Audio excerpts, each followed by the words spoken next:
Hello and welcome to the 17th episode of Born in Quarantine.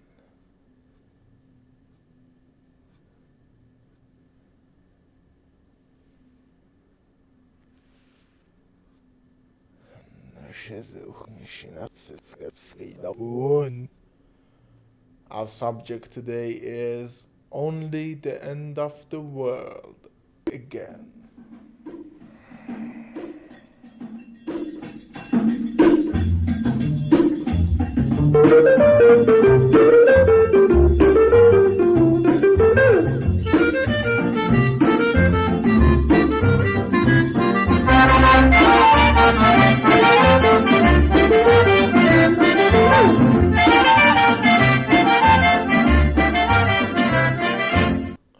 This here is one of the first collections I ever got. I think I was in middle school, if I remember correctly, and I got it because I got acceptable grades. Not good grades, mind you, acceptable grades. And it was all of the Tintin comics, and I love them.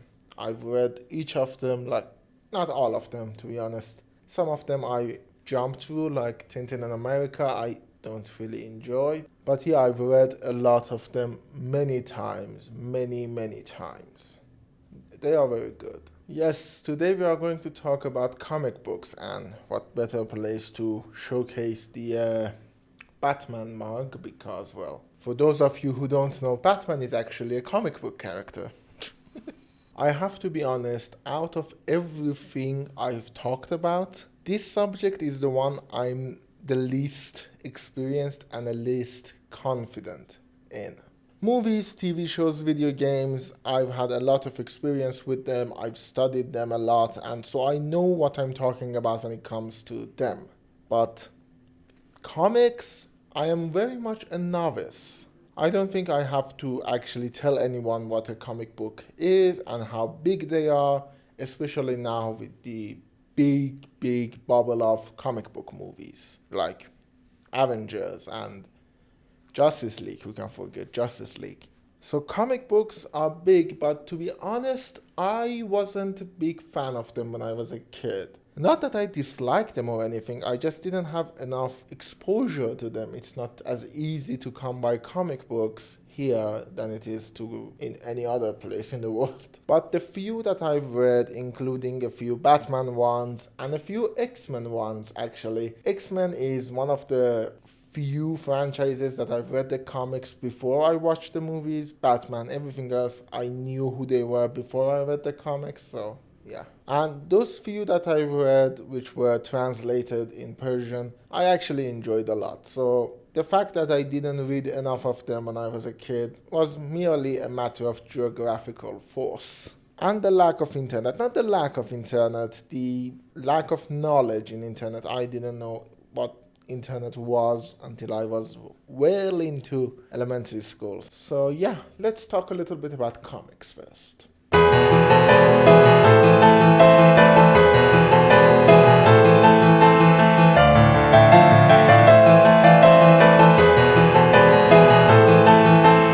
My relationship with comics and comic book characters and comic book atmosphere is a complicated one. One of the best memories I have is my discussions with my father when I was very small about Batman and Superman. My dad was a huge Superman fan. He loved Superman, and I don't know why. I should ask him someday. But he loved Superman and I loved Batman because Batman was cooler, and as I grew older I learned what made him cooler, but when I was a kid he was just cool. He was all black and futuristic and stuff. So when I was little, my exposure to comic book characters was my father trying very logically to explain to a 7-year-old kid why Superman powers are better, and me yelling, but I like Batman, but I like Batman, but I like Batman. So that's my exposure to comic book characters. But the medium of comic books, I'm going to put a disclaimer here. I don't know the art of comic book as well as I would like to. I don't know how the storytelling in it is utilized. I don't know the good or bad comic book art. by the standards. For example, I would look at a comic like Sandman, a critically acclaimed comic, and say, well, I love this story, but I don't like the art.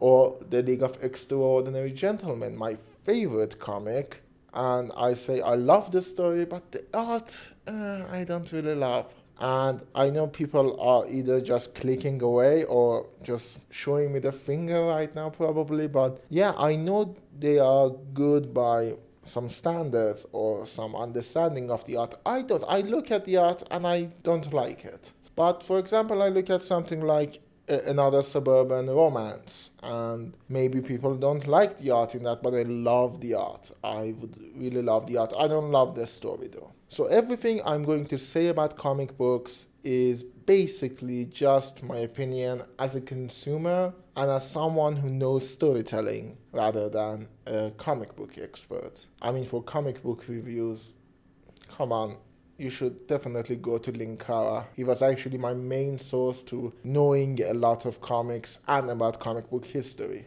I've read quite a few of the famous ones, Sandman, Watchmen, The League of Extraordinary Gentlemen, Old Man Logan, Mouse, From Hell, V for Vendetta, and, mostly Alan Moore stuff.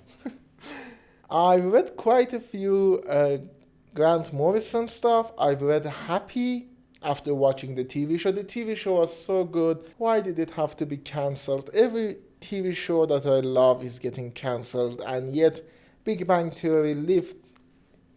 Oh, fuck me. But yeah, my exposure to comic books when I was older was mainly famous ones, the big ones. The Killing Joke, for example. So if someone comes to me and tell me I've only watched the biggest movies, like the top 10 in IMDb or something, I would definitely look down on that person a little bit. I will judge them a little bit, and I would definitely see why other people would judge my comic book knowledge based on that, because I've only read the famous ones. How can I truly say something meaningful about them if I haven't read the best and the worst? But there is something else. I do have a bit of OCD, and I have this very weird obsession period where, for example, I get obsessed with Alan Moore and I try to read all of his famous stuff, and then when I like them, I get really obsessed and start to read everything he's done. The same thing happened with Neil Gaiman. I read American Gods. I liked it, except the Egypt part. It really, really suffered to Little Cairo. And not only that, the TV show also suffered to Little Cairo. And so I started reading stuff that had his name on it. And by complete chance, not chance, he had his name on it, I came upon Only the End of the World Again. It's a sort of Lovecraftian story. It's a Lovecraftian story. It features Lovecraftian monsters, Lovecraftian locations, and overall, it's a very Lovecraftian atmosphere. And the story is about this guy called Lawrence Talbot. I see what you did there. And he lives in Innsmouth. For those of you who don't know, Innsmouth is a name from a H.P. Lovecraft story.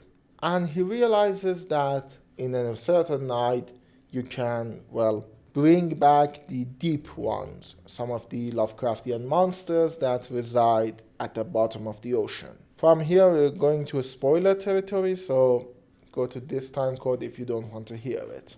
He becomes involved in a plot by a couple of cultists. Well, one of them is a cultist. It's complicated. But he gets involved in a plot that is supposed to sacrifice him as a wolf to these deep ones, and he stops it. He stops the end of the world. And the whole idea is that end of the world is happening over and over and over again, and just these little incidents are stopping it, which is very in line with H.P. Lovecraft's methods and ideologies. You know what? This is a great segue to go into H.P. Lovecraft.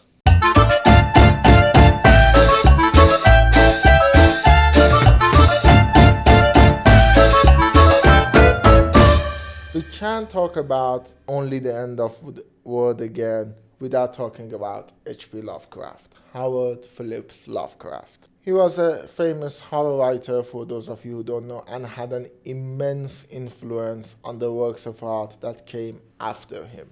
He was one of the biggest influences on cosmic horror, and he had this amazing mythos of monsters and characters that were very hard to describe, but very powerful and, well, terrifying in their, well, powers.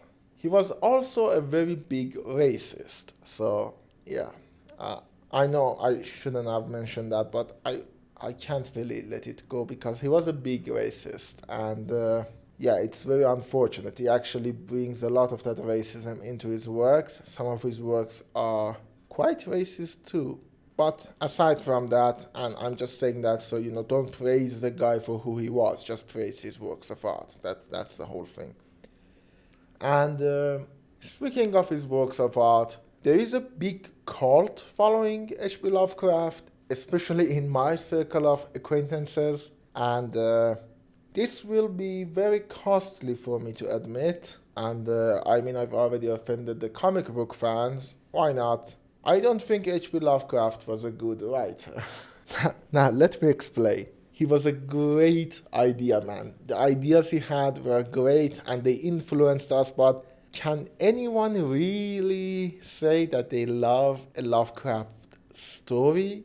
Take out the ideas, just the story? I mean, the prose isn't the worst, but he's no Bram Stoker or Mary Shelley or Edgar Allan Poe. And the storytelling itself is very flawed. I mean, he lacks almost every aspect of a good story. The atmosphere isn't there. The character development or lack thereof is very frustrating. And the endings, let me tell you, Lovecraft has more butchered endings than anyone, I think, ever. A while ago, I don't remember why, but I was supposed to write a piece on Lovecraft adaptations, the works of art that were on the little screen and the silver screen that were adapted by Lovecraft. And they are a lot. I watched, I think, 14 of those examples. And they ranged from good to bad. I mean, you have B-movie icons like Reanimator and From Beyond in there. You had shitty ones like In the Mouth of Madness or Necronomicon. You had amazing ones like The Whisperer in the Darkness, which I highly recommend. But that period made me go back and fill the gaps I had of H.P. Lovecraft, including reading some of his stories that I hadn't read before. For example, I watched the movie The Dunwich Horror, which has an amazing soundtrack and I highly recommend it. But I never read The Dunwich Horror up until that point. I mean, it's one of the famous ones, but I never read it. And I read it and I realized, how do I say it? It is a very stupid story. The ending of The Dunwich Horror should be examined. It should be tested upon. It should be researched. How can one butcher an ending that bad? He had good ideas, let me reiterate. He had very good ideas, and his horror is actually kind of interesting. For example, Edgar Allan Poe, the man I mentioned, worked in the moment. So when you read an Edgar Allan Poe story, it's a lot like watching a German expressionist movie. Everything is just coming on you and everything is frightful and you are anxious in this frightful world. And then comes that big moment of horror that, for example, in The Pit and the Pendulum is the axe coming down to cut him in half. So it's tension, tension, tension, that one moment of horror and tension, tension, tension until you reach relief. H.P. Lovecraft's horror is a lot different. It's very mundane. You go around doing your everyday work, you talk with your friends, everything seems to be normal, but underneath all of this normal stuff is a big monster. And it's always there, and it's always watching, and it's always breathing, and it's always looking at you, but you don't know it. And that is what brings the horror. When you think about Edgar Allan Poe's horror, you think about everyday anxiety. But when you talk about H.P. Lovecraft, the horror is the fact that you don't know it's happening until it's too late. And you can see how much more people have taken inspiration from it and written better stories. But he was still a very poor writer, in my opinion. I don't like his storytelling. I love his ideas, but I don't like his storytelling. I think he was a very bad storyteller. He was like sort of a Christopher Nolan of his own time. Big ideas, but nothing more when you look at it. Only the End of the World Again takes a lot from his works. As I said, Innsmouth and the everyday mundane atmosphere is very reminiscent of Lovecraft stuff. It looks like people are talking normally, even though they are saying abnormal stuff. It feels like a normal, weird town. It feels like a mundane event. But deep down, there is something bigger happening that, well, I can't spoil it now. I've already spoiled it for you. If you want to know, go back and watch the spoiled part. So yeah, now that we know the story and now that we know the major influence on it, let's talk about the comic itself.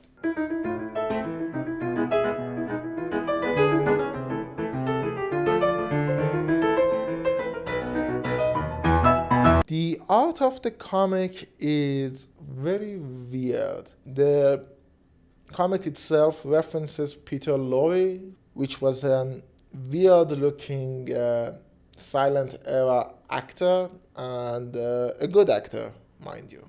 And everything in this comic looks ugly. And I don't mean that it's badly drawn, I mean it's intentionally ugly. People are ugly, and it just feels disgusting and slimy and fishy, which is a good thing because that is exactly what the comic needed. I don't mind the art in Only the End of the World Again. I'm sorry, I keep calling it, and I probably cut all of them out in editing, but I keep calling it It's Only the End of the World Again because, I don't know, it seems like it needs an it. So the comic has an amazing atmosphere, and the story, even though is very complicated, and the dialogue is kind of nonsensical and weird, it is still a very good experience. I compare it to the movie La Jetée. If I said it wrong, I don't care, it's French. The Pier, the one that the better movie of 12 Monkeys is based upon.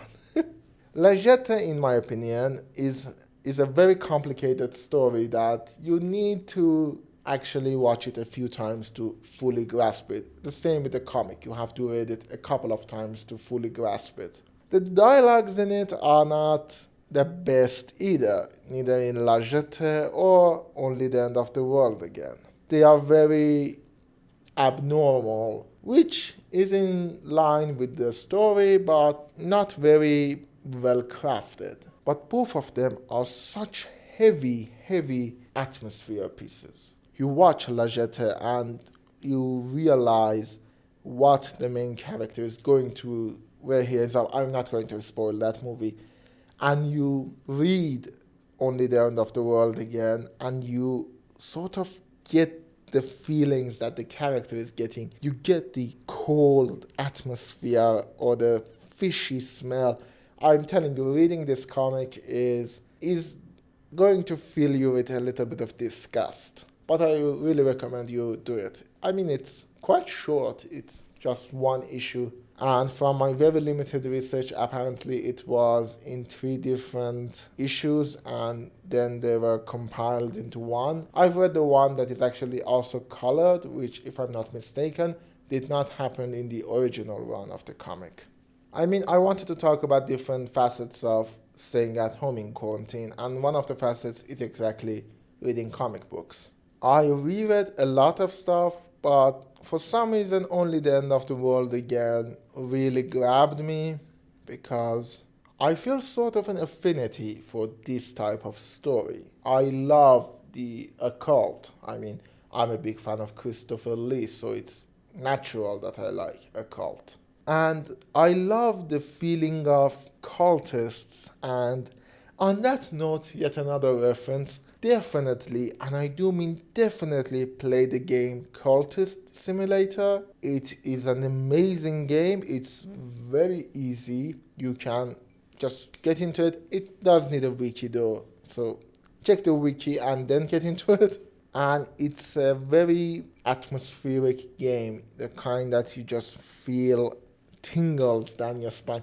I'm actually, and I'm not kidding, when I'm done filming this episode, I am going and playing another session of it. And so I have a soft spot for that kind of atmosphere, and I have a soft spot for that kind of character. The I am okay with my curse, just let me live in my mundane life character. The kind of character which I sort of imagine in a fan fiction way if Count Dracula hadn't died. Is that a spoiler? I mean, the book is more than 100 years old. But if Count Dracula hadn't died and he sort of lived to be with Mina, he would get there like an immortal businessman. And I love the melancholy atmosphere that is quite taken from Neil Gaiman stuff, even though he didn't write the story for the comic. There is evident that he had a hand in it somewhere because the melancholy atmosphere is definitely there. So if that worked, if this, and if that, my computer, which is going to experience Cultist Simulator, worked, I'll see you next week.